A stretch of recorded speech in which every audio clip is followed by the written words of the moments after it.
Yo, what's up mga kaibigan? Nalina tayo magkwentuhan. Bumigay ang tuhod ni Kyrie Irving sa game nila kontra sa Sacramento Kings. Namilipit nga sa sakit si Kyrie at matagal siyang nasa sahig at iniinda ang sakit na ito. Ganun pa man, kahit na hindi niya nga malagyan ng bigat ang kanyang left leg, ay pinilit niya pa din na mag-free throw bago itutulungan na maglakad pabalik sa locker room. Sa ngayon ay hindi pa tiyak kung gaano kalala ito na injury, kung season-ending injury ba ito o kailangan operahan. Subalit ang tiyak ay medyo matatagalan bago bumalik si Kyrie Irving base sa kanyang naging reaksyon dito.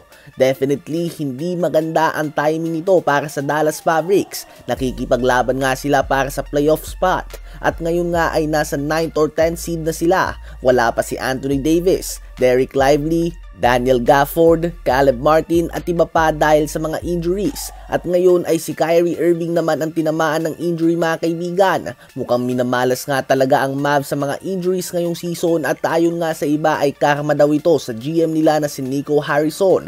Ganun pa man, fan ka man o hindi, ay hindi mo nga gugustuhin na magtamo ng injury ang isang player. Subalit sa ngayon ay dumalaki nga talaga ang tsansa na from being the title favorite sa Western Conference and from being a team na nanggaling pa lamang sa NBA Finals, posibleng ang hindi sila makaabot kahit sa play-in tournament man lang ngayong season. Hopefully ay hindi ganun galubha ang injury na ito ni Kyrie Irving, lalo na't isa nga siya sa mga pinaka-exciting na player na panoorin tuwing healthy, at malaking kudos nga sa kanya sa pagpilit pa din na ipashoot ang free throw kahit halos hindi na ito makalakad. Ang masasabi ko nga ay good luck sa Dallas Mavericks front office na inanunsyo pa lamang kanina na plano nilang angatan ang ticket prices ng 8%. Plus 8% nga para mapanood si Kyrie Irving at Anthony Davis umupo sa bench. Sa palagay nyo ba ay tapos na ang season ng Dallas Mavericks? Habang ang Golden State Warriors naman matapos ang madaming panalo the last 2 weeks at matapos ang back-to-back loss ng Los Angeles Clippers kontra sa Lakers, opisyal na nilang nakamtan ng 6th seed sa Western Conference nang talunin nila ang Charlotte Hornets sa score na 119-101. Matinding balance scoring ang pinakita ng Warriors. 22 points, 5 rebounds mula sa kanilang bench si Buddy Hield.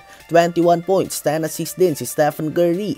19 points, 11 rebounds si Brandon Podziemski. 16 points, 12 rebounds and 7 assists si Draymond Green at 13 points, 4 assists din si Jimmy Butler. Sa Hornets naman ay nagtala din ng 35 points, 9 rebounds si Miles Bridges, 25 points, 9 rebounds, 7 assists si LaMelo Ball at 12 points, 13 rebounds si Mark Williams. Sa ngayon, kung titingnan natin ang trajectory ng mga teams ay paangat nga ang Warriors kumpara sa mga teams na kalapit nila sa standings. Medyo malaki pa nga ang agwat ng 5th seed sa kanila. Kaya naman sa ngayon, ang best option nga nila ay ma-maintain ang 6th seed para sa guaranteed playoff spot at maiwasan ang play-in tournament. Ano ba ang masasabi nyo tungkol dito?